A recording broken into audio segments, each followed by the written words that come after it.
Sweet and Lowdown. Sweet and Lowdown is a 1999 American comedy-drama mockumentary film written and directed by Woody Allen, loosely based on Federico Fellini's film La Strada. The film tells the fictional story, set in the 1930s, of self-confident jazz guitarist Emmet Ray, played by Sean Penn, who falls in love with a mute woman, Samantha Morton. The film also stars Thurman and LaPaglia. Like several of Allen's other films, e.g. Zelig, the film is occasionally interrupted by interviews with critics and biographers like Allen, Nat Hentoff, and Douglas McGrath, who comment on the film's plot as if the characters were real-life people. The film received generally positive reviews upon release, with Penn and Morton receiving Oscar nominations for Best Actor and Best Supporting Actress, respectively. Plot summary. Emmet Ray Sean Penn is a jazz guitarist who achieved some acclaim in the 1930s with a handful of recordings for RCA Victor, but who faded from public view under mysterious circumstances. Although he is a talented musician, Ray's personal life is a shambles. He is a spendthrift, womanizer, and pimp who believes that falling in love will ruin his musical career. Due to his heavy drinking, he is often late or even absent for performances with his quintet. After music, his favorite hobbies are shooting rats at garbage dumps and watching passing trains. Ray idolizes famed guitarist Django Reinhardt and is said to have fainted in his presence and to have fled a nightclub performance with severe stage fright upon hearing a false rumor that Reinhardt was in the audience. On a double date with his drummer, Ray meets Hattie Samantha Morton, a shy, mute laundress.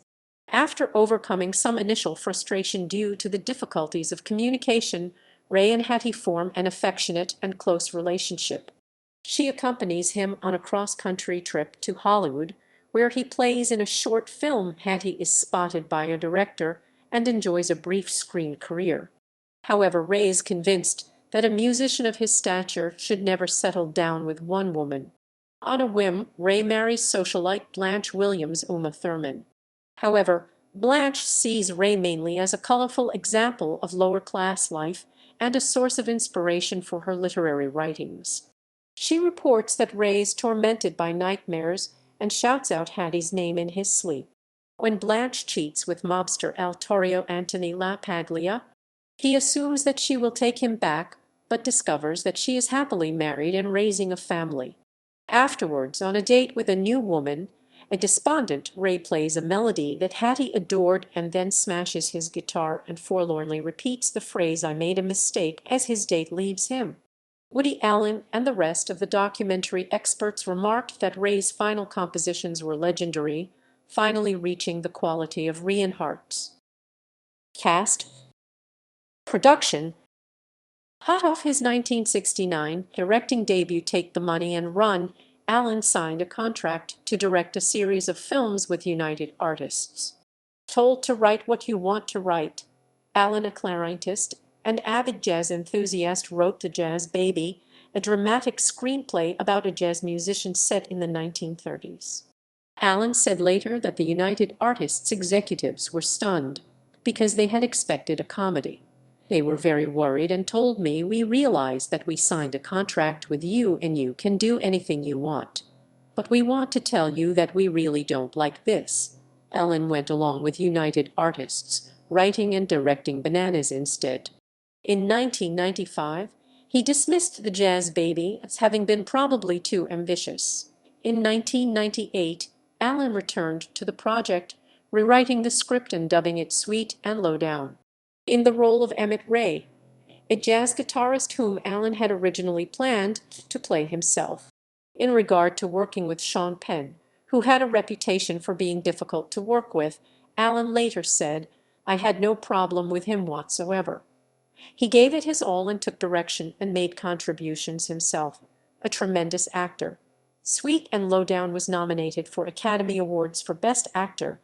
Morton's nomination was especially notable given that she does not utter a single word of dialogue in the film. Allen has said that he told Morton to play the part like Harpo Marx, and she said, "Who is Harpo Marx?" and I realized how young she was.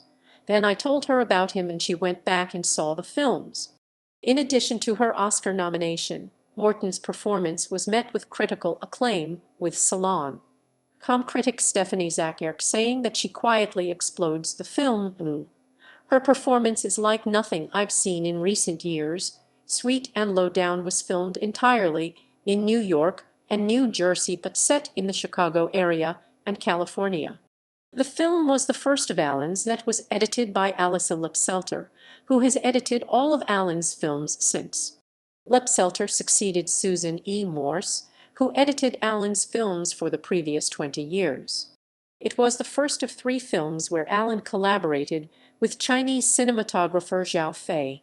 Allen had first noticed Zhao with his award-winning work on Raise the Red Lantern some years earlier. Music. The music for the film was arranged and conducted by Dick Hyman.